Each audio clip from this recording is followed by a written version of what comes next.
Hello, Jen Pacici here. Let's paint several different kinds of trees using watercolors. I have my palette with 1 zillion colors. You probably want some sort of green and some sort of brown. You can mix your own brown by mixing together 2 colors that are opposite on the color wheel, like red and green or yellow and purple. And I'm probably mostly going to be using my size 6 round brush. It's a Princeton Heritage brush. So first I do have some browns in my palette. I'm using I swear, I told myself I would learn all my names. It's not the raw sienna, it's a dark brown. And I had some blue already in my palette. I've mixed those together. And I'm just in this little corner gonna draw what kind of tree. It's like just your usual kind of like almost fluffy like standard tree. It's a standard tree. So I'm gonna start here, just draw a trunk shape. And I could add more. That's my cat. What is she doing? You probably can't even hear her. I'm gonna sneeze. Excuse me. So I'm drawing a trunk, and then I'm going to draw a few branches up, but really you're not even going to see the branches because there's going to be a whole lot of, so just kind of getting that shape. There's going to be a bunch of leaves over it because this is like full summer foliage. So I'm mixing up a combination of a spring green with some dark green that just happened to be in my palette, spring green or light green. You could add some yellow if you want. You're going to want more than one color of green because you're going to be doing light areas and dark areas.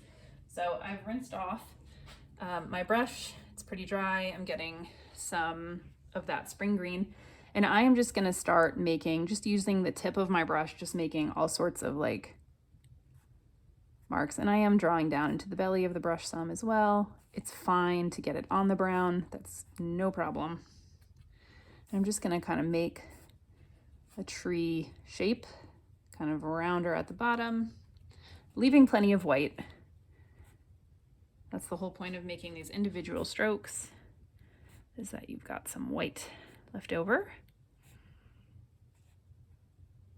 So you can see the strokes. Again, totally fine for it to mush up with the brown there.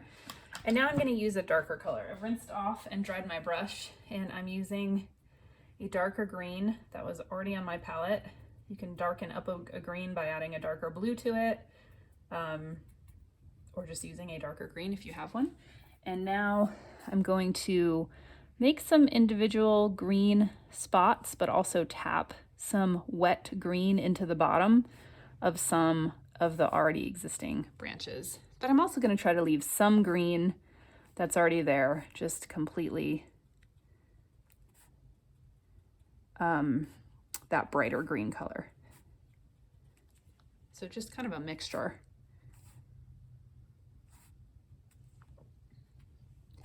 And I will continue to leave a little bit of white. I'm just trying to keep my brush always pointed in the same general direction, growing up like this. And I'm gonna add one more color, which is a bit of a yellow highlight. So I'm going to add, I just have this mixture that's Naples yellow and lemon yellow, and I'm just gonna add it into the lighter green that I already had. So now I have this like kind of very light yellow kind of green. And I'm just gonna add, and if you could wait so things aren't quite so wet, but I just want to give you an idea of how to do this. And so I'm gonna add that yellow here and there on the edges.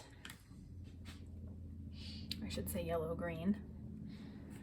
And I mean, the wetter this is, you don't want to overwork this because it could get kind of messy, but you can just, you could also just use a straight up yellow if you wanted even more. So basically you're using a medium kind of tone and then a dark tone and then a highlight kind of tone. And you can work from a picture, but don't try to make it, exact. Unless that's your thing, then by all means. tufts off to the side like I did there. There we go. And then if you wanted to do a little more with the trunk, once it's dry, you could add in a few darker kind of lines like so. You could go back in. It'd work better when it was dry, but you could go back in and add a few little branch areas, although I can already see the branches through here. It's fine if it bleeds a little bit like it is. And there you go. So that is one quick, simple little tree. Just really is a happy little tree. And you could look at pictures to see what kind of shape you want your tree to be. So in a similar vein, another beautiful, summer or springtime tree. Let's paint a little red bud. I have a red bud in my yard, but it is almost brand new. We just planted it last summer. I mean, it's probably in reality like several years old. Anyway, I am going to add yellow to the brown mixture that I used because I want it to be a lighter trunk. So I've got this kind of yellowish brown color, and I'm gonna start again at the bottom of the trunk and gonna swoop up, and I'm gonna again not draw all the branches, but just trying to give myself an idea of where I want this to go, which is this tree is gonna be more spread out like so. So more, see some of these bottom branches, and maybe it goes up a bit like this and around. And mostly though, I'm gonna focus on the shape of the red. They're not red, they're kind of pinkish purple leaves. So I already have this bright pink color here, which is too bright. So I'm gonna kind of knock it back down with a petal pink. So I'm using my petal pink and adding it to mostly probably what is a mixture of Scarlet Lake, which is a red, and permanent rose. And then I have lavender in my palette. So I'm gonna add some of that. You could add just a light blue if you have one to a pink, just to give it more of a purpley kind of color. I always think it's funny that it's called a red bud because it's not red. And okay, my cat is like randomly meowing. She will be 17 and I think she's like a tiny bit senile. She was just in here with me. If I'm not with her, she seems to get upset, but she chose not to stay with me. I'm using just the tip. I'm holding my brush straight up and down and just kind of using the tip this time. And again, I'm going right over the branches. It's fine if they bleed. And I'm letting these kind of go all over. And I want this to have more of a like going out to the sides than a puffball look. I'm just obviously moving really quickly. Some of these are little dots, some of them are a little bigger. I'm just keeping the shape in mind of the tree without trying to overly obsess about getting it perfect. That's where the top of my tree will be. And later I'll draw on some more branches. And the top will be pretty well rounded out. But the sides will have a few areas that are sticking up. And I'll drop my brush. And sometimes I am dragging my paintbrush a bit, mostly just trying to stick with using that tip, holding it pretty much straight up and down, and just trying to get a general outline. And you can always add a little bit of water to the tip of your brush if your paints are getting a bit dry or feeling like they're not moving as well as you want them to.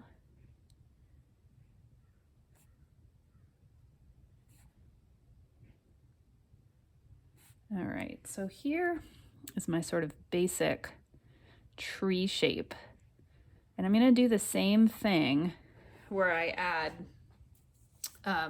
upper and lower ranges of color. So I'm gonna take the color that I already have and add just some straight up dioxazine purple. So now I have a darker color, And I'm going to go in, especially along the branches and this lower part, and add darker purple.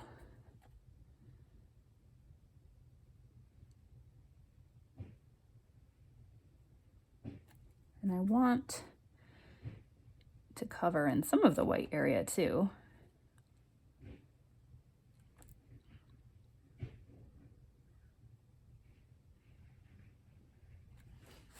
And then I'm going to add pink into the original color that I made.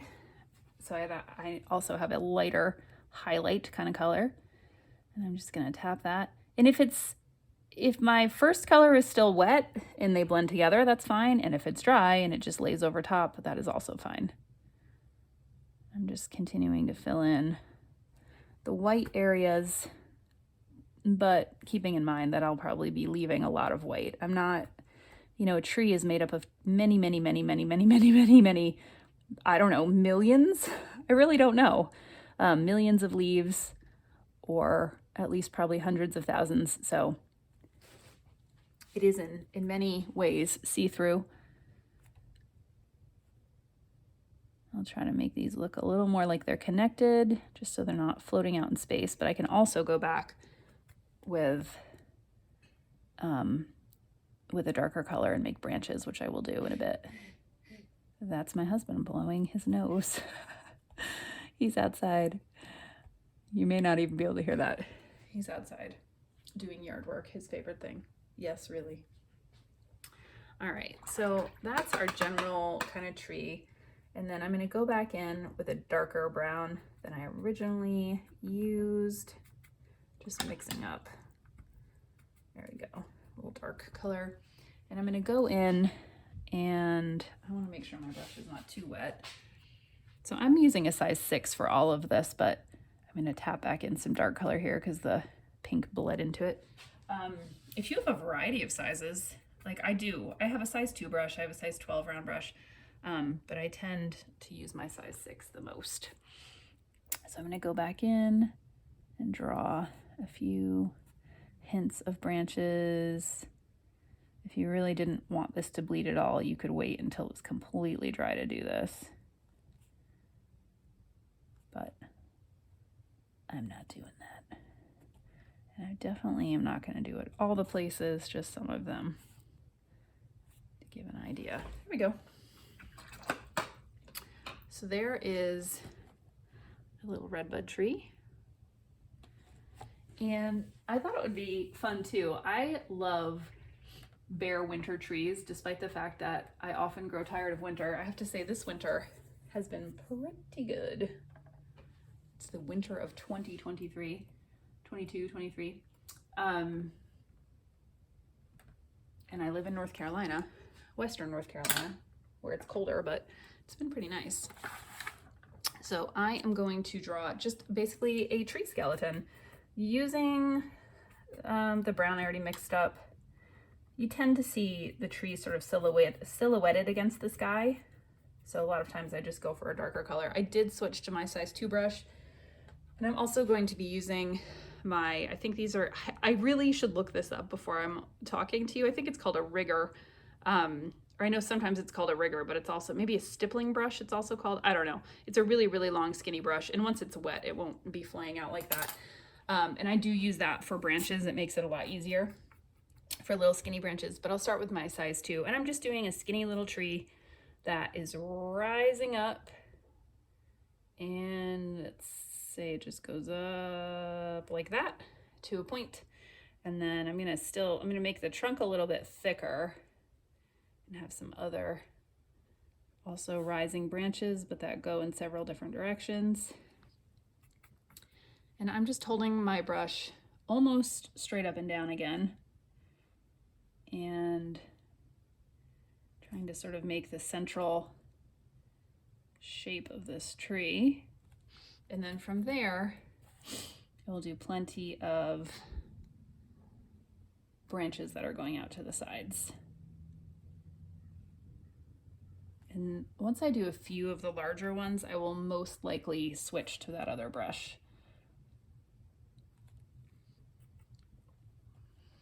Some will go up like this. Some will go like this. Some will really go out to the sides. Some might even go down a little bit. So there's my general skeleton. And then I'm switching to my skinny brush and loading it up. And from here, off of all of these main branches, I'm just gonna do a million little branches and even maybe draw those out a little so they're skinnier. When you really look at a tree, oh my goodness, it has so many branches. Especially a mature tree. Some of them may go random directions. They do not all go the way you think they should go.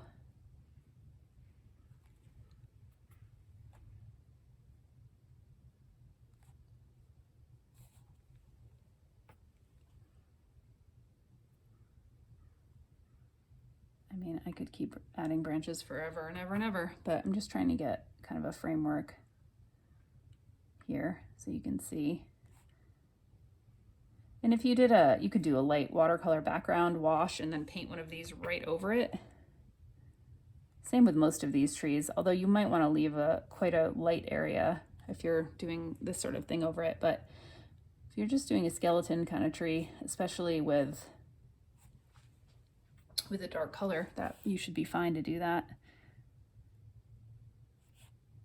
Make those ends a little skinnier. Make more random branches going here and there.